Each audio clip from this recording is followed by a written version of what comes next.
सिर्फ rubber band use करके इस नॉर्मल सी स्लीपर को मैंने बना दिया है कुछ ऐसा, और ये हो चुकी है एकदम बीच के लिए रेडी। एंड इसको बनाना इतना इजी है कि कोई बच्चा भी इसे बना सकता है। आपको नॉर्मल जो भी सस्ते से सस्ते स्लीपर मिले ना, आपको वो ले लेनी है। उसके बाद आपको रबर बैंड्स ले लेने हैं कुछ ऐसे कलरफुल, और उनको कुछ इस तरीके से फोल्ड करना है। आई होप ये थोड़ा सेल्फ एक्सप्लेनेटरी होगा, बिकॉज इसको कैसे एक्सप्लेन करूँ मुझे भी नहीं पता।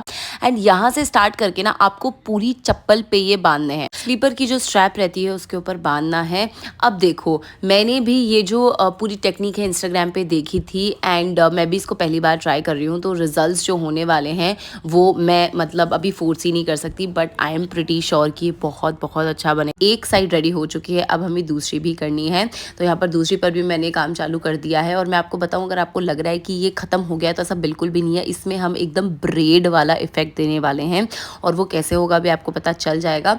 देखो, यहाँ पर मैंने बहुत ही नॉर्मल सी एक स्लीपर ली है। अगर आप चाहो तो थोड़ी स्टाइलिश भी ले सकते हो, एंड उससे ये जो मतलब स्लीपर निकल कर आएगी, जो हम इसमें ब्रीड वाला पैटर्न देने की कोशिश कर रहे हैं, देन आई थिंक वो और भी ज़्यादा अच्छा लगेगा।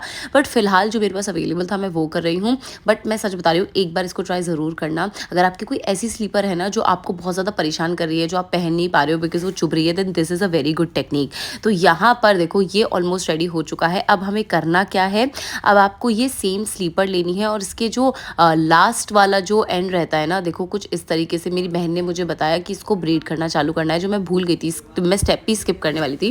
मेरी बहन ने मुझे बताया कि मतलब एक तरीके से एक रबर बैंड में से दूसरे को निकालना है, फिर दूसरे में से तीसरे को निकालना है। इस तरीके से आपका ब्रीडिंग चालू हो जाएगा, and once it is done, ये बहुत ब्यूटीफुल लगने वाला है।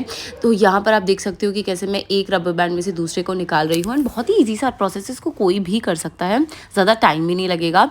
And once it is done, ये लगने वाला है ऐसा कि एकदम जैसे ना ब्रेड बन गई है। और जो लास्ट इसका एंड रहेगा ना, वहाँ पर जाकर आपको थोड़ी सी हेल्प हो सकता है किसी और की लेनी पड़े। जैसे मेरे नेल एक्सटेंशन से तो मुझे तो लेनी पड़ गई थी। आपको इसका स्ट्रैप बाहर निकालना है, अपनी जो रबड़ है उसको उसके आसपास बांधना है, और फिर उस स्ट्रैप को वापस अंदर डालना है। तो क्या हुआ, मैंने स्ट्रैप तो बाहर निकाल लिया, लेकिन अंदर डालना मेरे लिए डिफिकल्ट हो गया था स्ट्रैप को, क्योंकि मेरे नेल्स की वजह से। फिर भानु ने इसको कैंची की हेल्प से और अंदर जो वापस से प्रेस किया, एंड प्रेस होने के बाद ये एकदम रेडी हो गई। एंड इस वक्त ये कुछ लग रही है ऐसी, and I am so happy with this. अगर मैं 2 और रबर बैंड एक्स्ट्रा ले ली थी, शायद ये और भी ज़्यादा फिनिश लगती। मेरी बहन बहुत ज़्यादा खुश हो गई, एंड शी वोर it like this. I mean honestly, इसके ऊपर चप्पल जो थी वो हम और बेटर ले सकते थे। अगर हम कोई और क्वालिटी के लेते शायद और भी अच्छी लगती, बट या जैसे हमें चाहिए थी वैसी बन गई। एंड आई होप आप भी अगर इसे बनाओ तो ये बहुत अच्छी बने। I hope you all like the video. मिलते हैं नेक्स्ट वीडियो में, तब तक के लिए बाय बाय।